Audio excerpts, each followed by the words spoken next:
jusqu'au bout. Si tu l'as aimé, je compte sur toi pour mettre plein de pouces levés. Et tous les codes. Et bien bonjour à... Vous en pensez de quoi de cette vidéo? Elle est plutôt sympa, non? Assez pro, hein, quand même. Voilà. Donc l'idée c'est que on a tourné ça chez Erol, dans les locaux de Florian qui est juste derrière, mon éditeur. Et donc tout le monde a joué un petit peu le jeu de présenter la fabrication du bouquin. C'est ça, on était à la fois dans les bureaux et puis on allait dans la librairie, voilà. Et donc peut-être tu peux parler un peu de ce tournage, Max? Ouais, donc du coup non, c'était un truc très très rapide. C'est Janvier qui a fait son petit script et on s'était déjà vu avant. Et donc du coup après on a décidé de faire la vidéo, mais vraiment avec très très peu de matériel, rien de fou quoi, juste une caméra, un réflexe numérique quoi, et puis pas vraiment de lumière, ce qui se voit. Mais après l'idée de manière générale c'est que de pouvoir transmettre le message, ce qui marche dans ce cas-là, le montage est un petit peu dynamique, donc ça permet de toujours garder, le changement de plan et le montage dynamique permet de garder l'attention. Et donc ça rentre dans tous les codes, le minimum qu'on peut faire pour avoir un truc qui marche, qui permet de vendre des livres. Voilà, donc c'est pas trop publicitaire, un petit peu quand même à la fin parce qu'il faut vendre quand même, on est là pour ça. Et donc c'est un petit peu dynamique. Il y en a qui veulent faire qui ont envie de faire une petite vidéo de présentation de leur bouquin, et qui sont toujours posés cette question-là, ouais. Qu'est-ce qui vous freine, là, ceux qui sont dans la salle? La technique, ouais. Alors, le temps aussi. Bon, la technique, le montage, on a l'expert là, donc il va pouvoir donner 2-3 trucs. Le temps, on peut rien faire contre le temps, malheureusement. Il y a deux trucs, hein, c'est soit on a le temps, soit on a l'argent. Non, pour la technique, mon ami Google et mon ami YouTube peuvent t'aider. Juste, tu tapes ce que tu cherches. Les logiciels de montage, t'en as. Tu vas plus savoir lequel choisir d'ailleurs. Mais non, il faut que tu prennes celui que tu as sur ton ordinateur, celui que tu préfères, celui que tu as déjà expérimenté. Et puis il y a une solution, c'est la seule solution, c'est comme pour écrire. Et j'essaie d'écrire mon blog, donc je vois un peu le truc à l'envers. C'est qu'il faut le faire tous les jours. Et si tu le fais tous les jours, au bout d'un moment, ça sera moins dur et tu apprendras tous les jours. On peut démarrer avec un iPhone, hein, ou un smartphone Android, et ça marche bien, l'image est assez nette.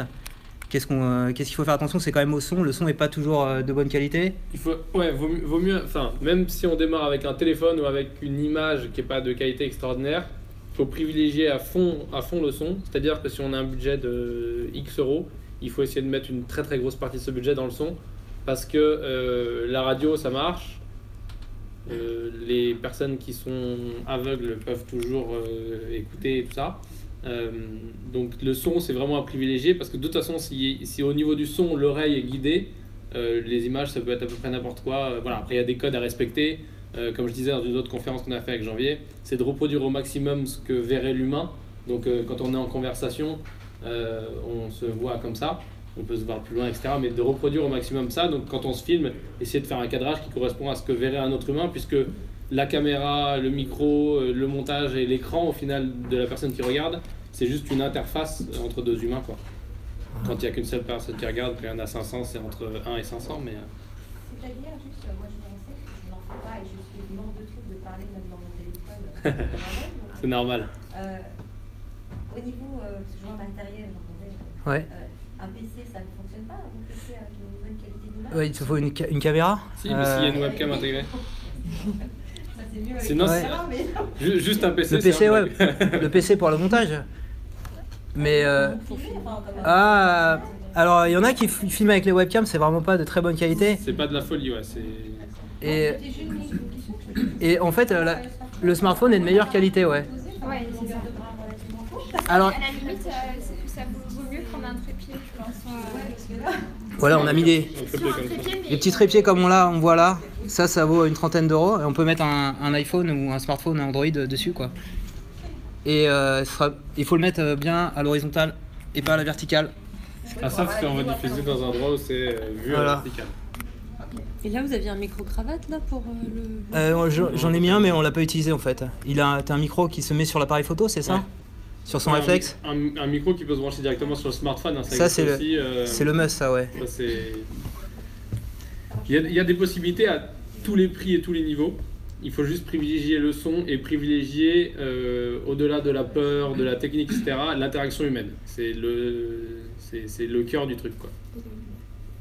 Et la lumière, ouais, mais ça c'est de l'image. Tu peux être dans le noir, on voit que un petit truc. Ouais, la lumière qui doit être derrière, comme on l'a là, et pas derrière nous, parce que sinon ça fait contre-jour, c'est pas terrible. Après, au pire, c'est de la bonne radio. Donc, Et toi, Axel, tu utilises quoi, toi, comme matériel pour faire tes booktubes?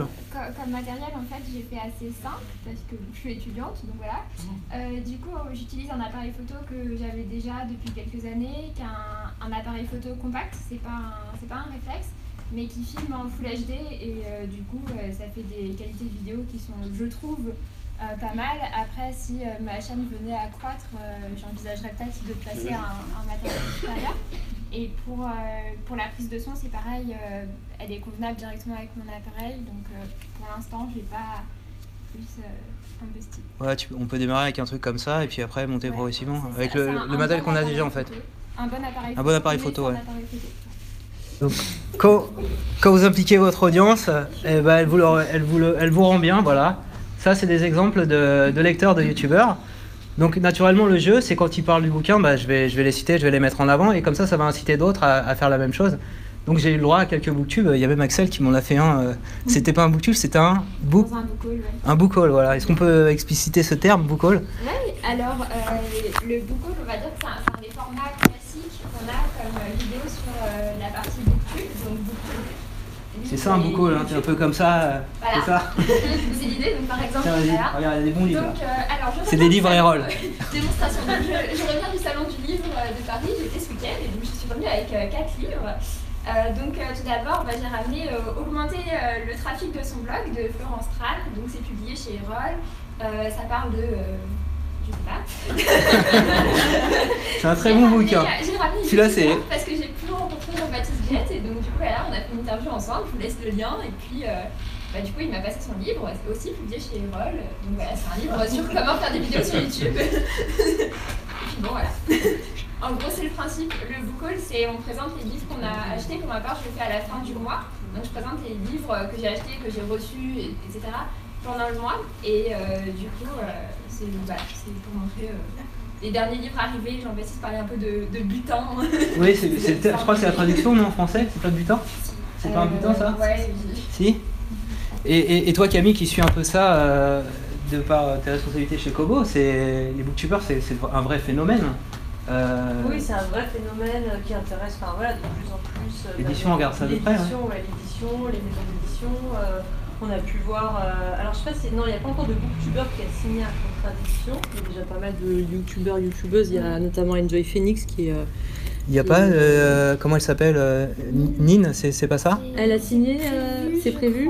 Ah, dans la confidence, elle n'a pas le droit de le dire. Non, je sais pas. Je sais que c'est l'objectif. Je sais pas si ça a été fait, si avec quelle maison d'édition. Je sais pas si elle a déjà communiqué dessus. Donc, voilà. Ouais, donc on va pas dévoiler, mais effectivement, Nine, c'est une des booktubeuses. Voilà, enfin, il y a une liste, on va dire, de booktubeurs, booktubeuses. Beaucoup de booktubeuses, en fait, c'est beaucoup. C'est très féminin. Pas seulement. C'est quel genre d'ailleurs qui sont traités dans le booktube? Alors, enfin, tu veux peut-être. On va dire que ce qu'on retrouve peut-être le plus dans la partie booktube, ça va être plutôt les romans orientés public adolescent, je dirais. En tout cas, c'est ceux qui vont peut-être faire le plus de vues parce que aussi ça correspond avec l'âge des personnes qui publient et l'âge des personnes qui regardent ça. Mais après, il y a aussi beaucoup de reste. Il y a des chaînes qui sont plus spécialisées sur certains genres que sur d'autres. Donc on a aussi beaucoup de contemporains, pas mal de chaînes sur tout ce qui est littérature de l'imaginaire. Voilà. Ouais, de manière générale, en fait, les littératures qui fonctionnent bien en numérique, notamment littérature de genre, que ce soit la romance, littérature de l'imaginaire et young adulte, c'est ce qui marche aussi beaucoup auprès des booktubers. En plus, je pense que ça a pas mal tu lis sur quoi, toi, Axel? Je lis sur Kobo. Ça tombe bien. Non, c'est vrai. Sur la Kobora édition 2. Ah ouais. Cadeau d'anniversaire. Ah, bravo. Bon choix. De mes amis, voilà. Tu les fais, c'est un très bon choix. Mais j'ai vu beaucoup de booktubeuses être sur Kobo. Pour le format ouvert, c'est souvent ce qu'on m'a dit. Ouais. Parce qu'on peut lire tout type de livres, c'est ça, hein? Ouais, on peut tout lire dessus et puis je trouve que c'est pratique à utiliser, que c'est assez simple. Même si je suis sur Booktube et tout ça, je suis pas je suis un peu une bille en informatique, j'ai jamais joué aux jeux vidéo et tout ça, je suis pas dans cet univers-là à la base, et pour autant, voilà, ça reste facile à utiliser. Et alors, pour un auteur, c'est facile de se publier sur Kobo? Comment on fait? Bah, oui, c'est très facile parce que justement, nous, on ne veut pas que l'auteur passe 3 heures, surtout si c'est pas un as de la technique, etc. Le but, mais le but, c'est comme Maximus disait tout à l'heure, bah voilà, il y a des outils, il y a toute une palette, il faut se lancer. Pour l'auto-édition, c'est pareil. L'auteur, c'est d'abord quelqu'un qui écrit, c'est là qu'il doit passer tout son temps.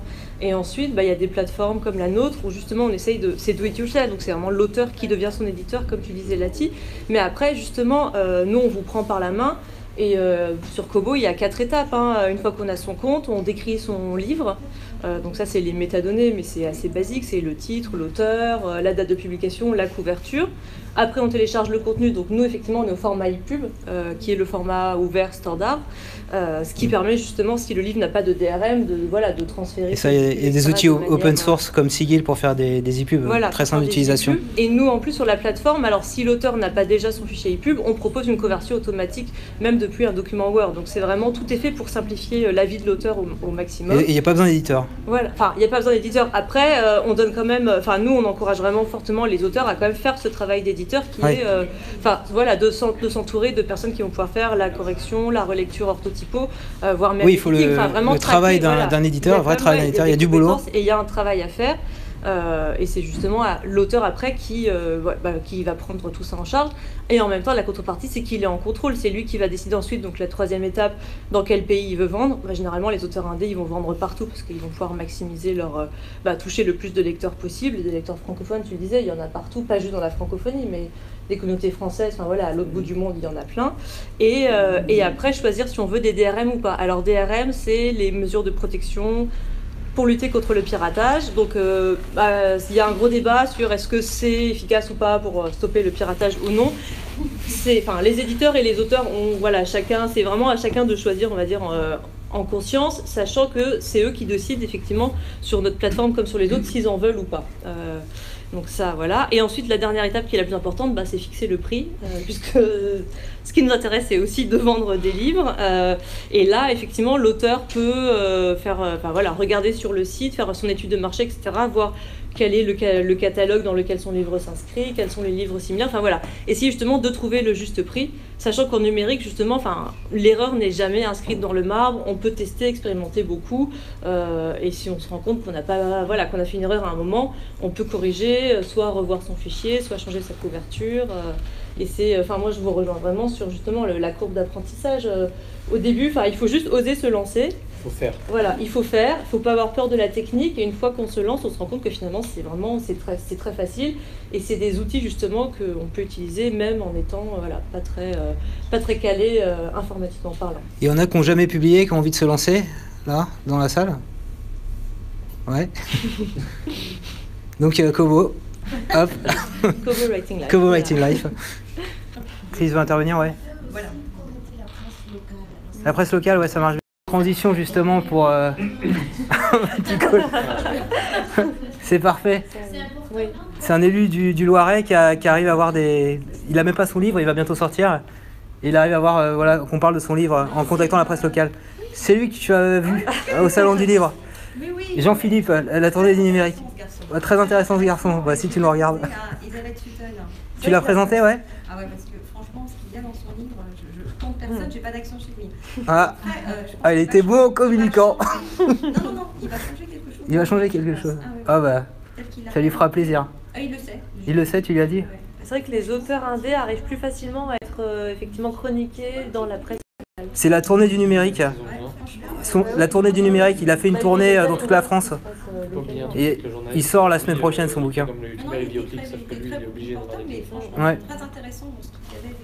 Et donc j'avais demandé, comme il avait des bons coupures presse, de m'envoyer par Messenger un peu des conseils relations presse, ils sont à l'écran, je sais pas si on arrive à les lire. Faciliter le travail des journalistes, construire et rédiger une note qu'il faut lui laisser.